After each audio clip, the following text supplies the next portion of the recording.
This is one of those moments where the talking points sound confident, right up until someone asks a simple question. And then suddenly, everything starts to fall apart. Because in this clip, you're about to watch a UK-based supporter of Donald Trump walk straight into a conversation about tariffs, economic policy, and yes, Brexit, and completely unravel when the pressure is applied. Not slowly, not subtly, completely. And here's why this matters. For years now, we've seen strong opinions, very loud, very confident opinions about things like trade wars, tariffs, and national sovereignty. We've heard claims about how these policies will strengthen economies, protect jobs, and take back control. But what happens when those same claims are tested? What happens when someone says, okay? Explain it, walk me through it, show me how this actually works. That's where things get interesting. Because this isn't just about one color or one debate, this is about a pattern. A pattern where bold political loyalty often runs far ahead of actual understanding, and when the two finally collide, the results can be uncomfortable to watch. So here's what we're going to do. We're going to go through this clip together, piece by piece. I'll let it play out, and then we'll break it down: what's being said, what's being avoided, and what it really tells us about the bigger picture behind these arguments. Before we dive into the full story, comment where you're watching from, and don't forget to like and subscribe so you don't miss the next one. All right, let's get into it. Paul is in Hook in Hampshire. Paul, what would you like to say? No, just there's the emotion around this, and the name calling, and Trump's this, Trump's that, Trump's the other.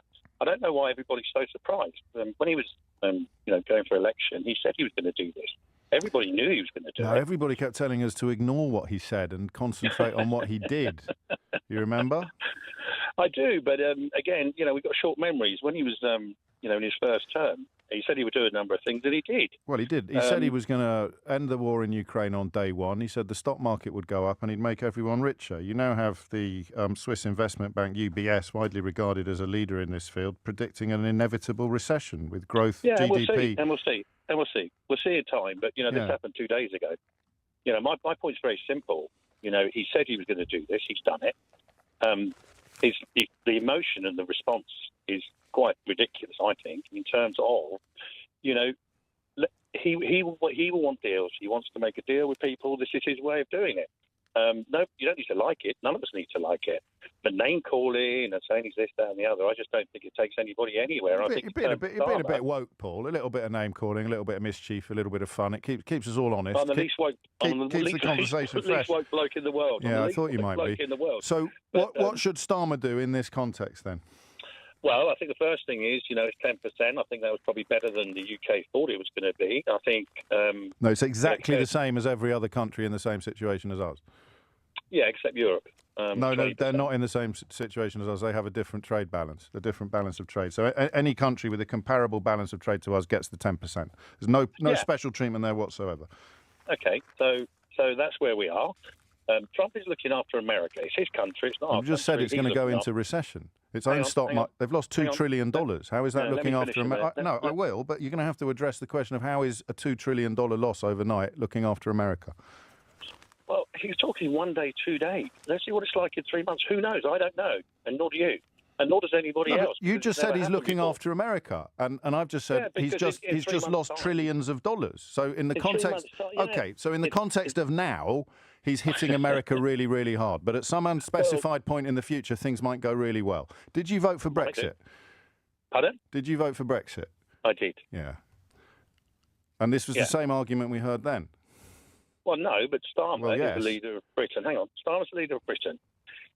Because we are on our own, he can decide what the government decides to do in response to these tariffs. Now, he can retaliate. That's up to him. He's our leader.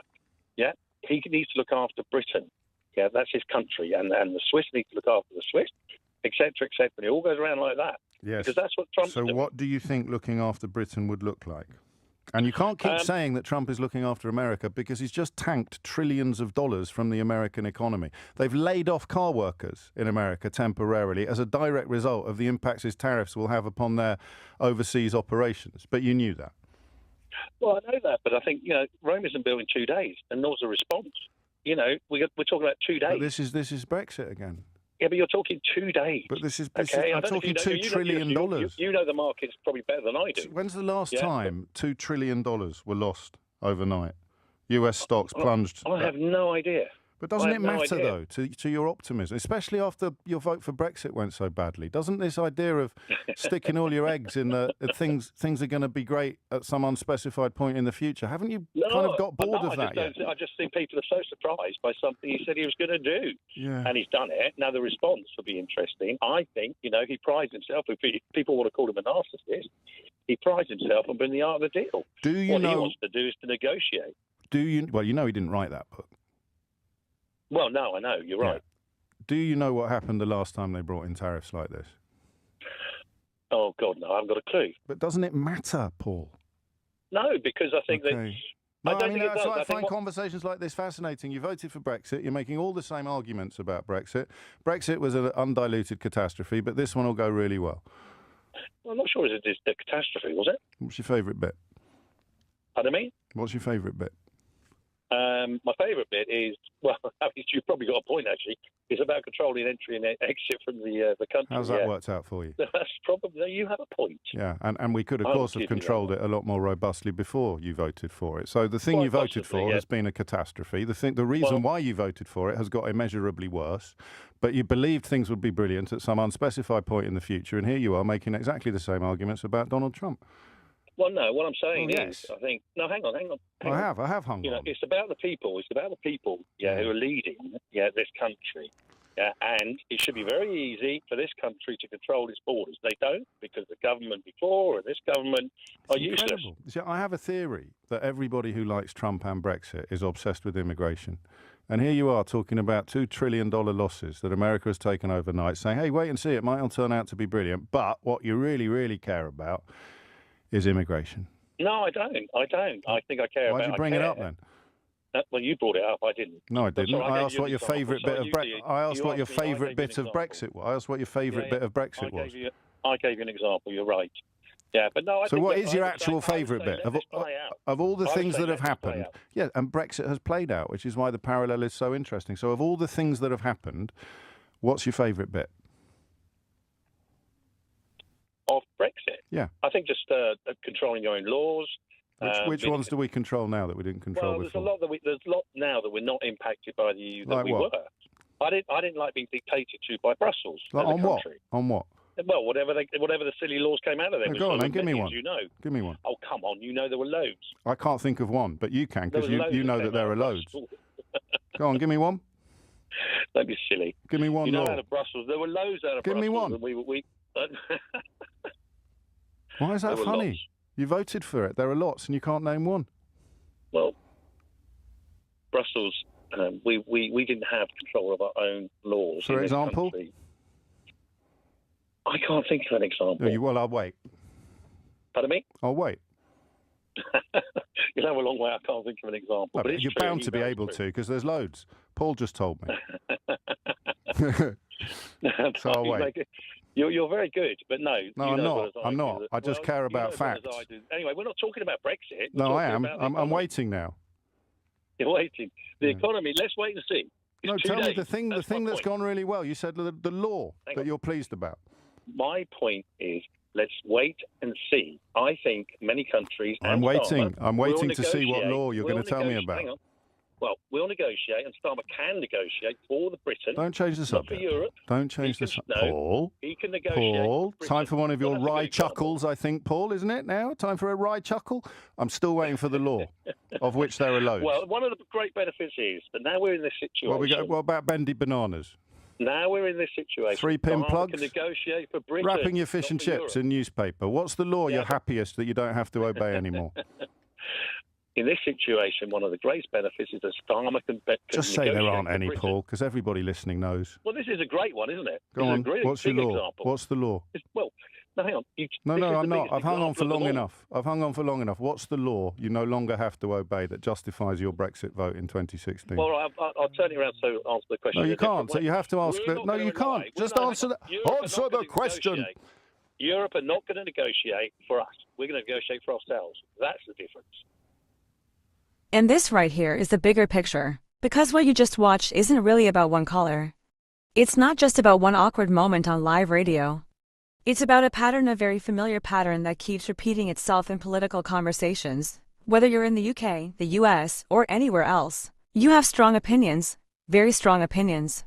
But when those opinions are put under even a little bit of pressure, when someone asks for specifics, examples, or facts, everything starts to unravel. And that's exactly what we saw here. The confidence was there at the start, the certainty, the conviction, it all sounded solid.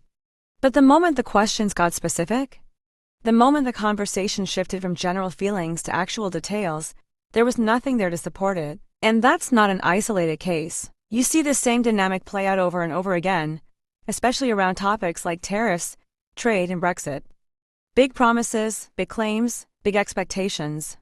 But when it comes time to explain how those promises actually work in practice, the answers suddenly disappear. Take Brexit, for example. It was sold as a turning point, a way to regain control, strengthen the economy, and reshape the country's future.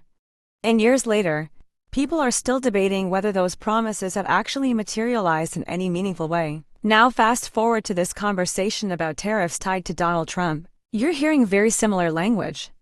The same confidence, the same wait-and-see argument.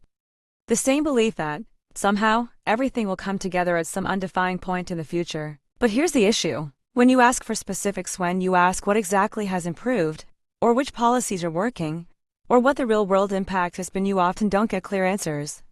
You get deflection, you get generalizations.